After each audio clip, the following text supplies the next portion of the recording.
Será que existe um manual de instruções para a vida? Um guia, sabe? Escrito há milhares de anos, mas que tenta responder aquela pergunta que todo mundo se faz uma hora ou outra. Pois é, hoje a gente vai fundo nisso, mergulhando no livro de Provérbios.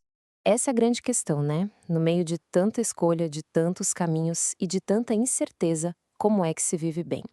Essa busca por sabedoria é uma jornada muito humana, e é exatamente essa jornada que a gente vai investigar hoje através de Provérbios. Ok, vamos lá. O livro de Provérbios, ele não se apresenta como um livro de histórias ou de leis super complicadas. Pense nele mais como um verdadeiro manual de instruções para a vida. Ele foi pensado para dar orientação prática, sabe? Princípios para ter uma vida bem-sucedida, uma vida justa. Agora, uma coisa bem interessante é que esse livro não foi escrito de uma vez só. Ele é, na verdade, uma coleção de sabedoria que foi juntada ao longo de séculos. Começa lá atrás, com o rei Salomão, que era famosíssimo por sua sabedoria, por volta de 970 a.C. Aí, quase 300 anos depois, no tempo do rei Ezequias, os escribas dele juntaram mais ditados de Salomão. E, mais para frente, ainda foram adicionadas palavras de outros sábios, ou seja, é um verdadeiro tesouro de sabedoria coletiva. E todo esse manual, toda essa sabedoria parte de uma ideia central, um ponto de partida. Provérbios defende que, antes de qualquer coisa, existe um princípio fundamental para a gente encontrar verdadeira sabedoria. E aqui a gente já quebra um paradigma. Porque hoje em dia, quando a gente pensa em sabedoria, logo vem na cabeça, sei lá, QI, conhecimento acadêmico. Mas Provérbios chega com uma perspectiva totalmente diferente. A sabedoria para esse livro é algo bem mais profundo. O conceito-chave é o temor do Senhor, e é muito importante entender o que isso quer dizer. Não tem nada a ver com ter medo, com pavor de Deus, viu? A ideia aqui é outra. É sobre ter uma postura de reverência, de respeito profundo, uma submissão humilde à perspectiva de Deus sobre o que é bom e o que é justo. É, no fundo, reconhecer que existe uma ordem moral no universo que é maior que a nossa própria opinião. E esse versículo aqui, ele resume tudo perfeitamente. É a tese do livro inteiro, dita logo de cara.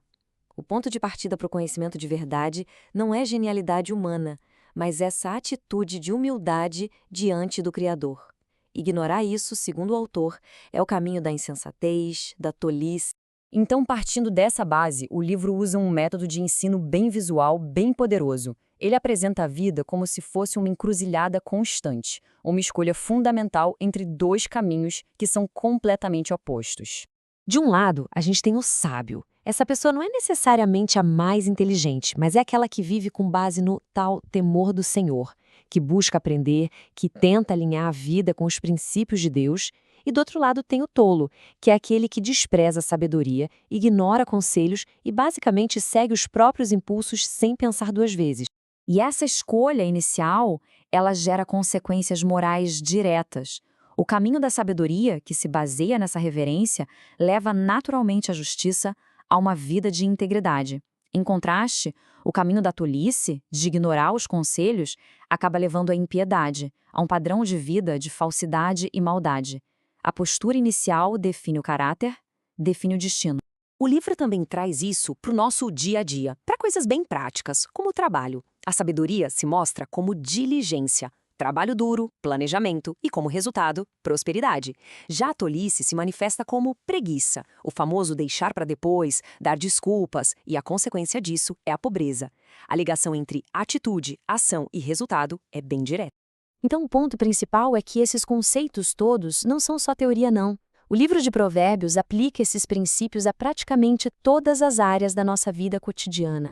E olha, a lista é grande, viu? Fala sobre a dinâmica dentro da família, sobre fidelidade no casamento, ética no trabalho, discute a importância de ser generoso, os perigos da fofoca, como usar bem as palavras, como praticar a justiça e dá até conselhos sobre como educar os filhos. É um guia 360 graus para a vida mesmo. Eu acho essa imagem fantástica. A sabedoria não é descrita como algo escondido, trancado num lugar só para alguns escolhidos. Não. Ela é personificada como uma mulher que está nas praças, nas ruas, chamando, convidando todo mundo para ouvir. A ideia é que a sabedoria está disponível, está aí para quem quiser, mas é preciso escolher ouvir. E aí, qual é o legado desse livro? O que faz ele ser tão especial e relevante mesmo depois de quase 3.000 anos? Bem, ele dura por alguns motivos. Primeiro, é de longe o livro mais prático do Antigo Testamento, com conselhos universais sobre honestidade, trabalho, coisas que servem para qualquer um em qualquer cultura. O formato dele, com frases curtinhas, também ajuda muito a memorizar e a passar adiante.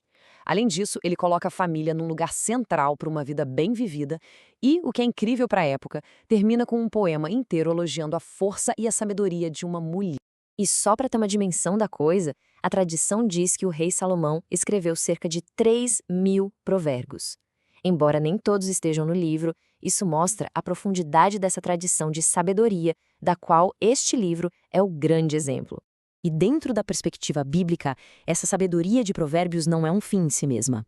O Novo Testamento vai dizer que essa sabedoria personificada encontra sua realização máxima na figura de Jesus Cristo, que é descrito como a própria sabedoria de Deus e como alguém maior do que Salomão.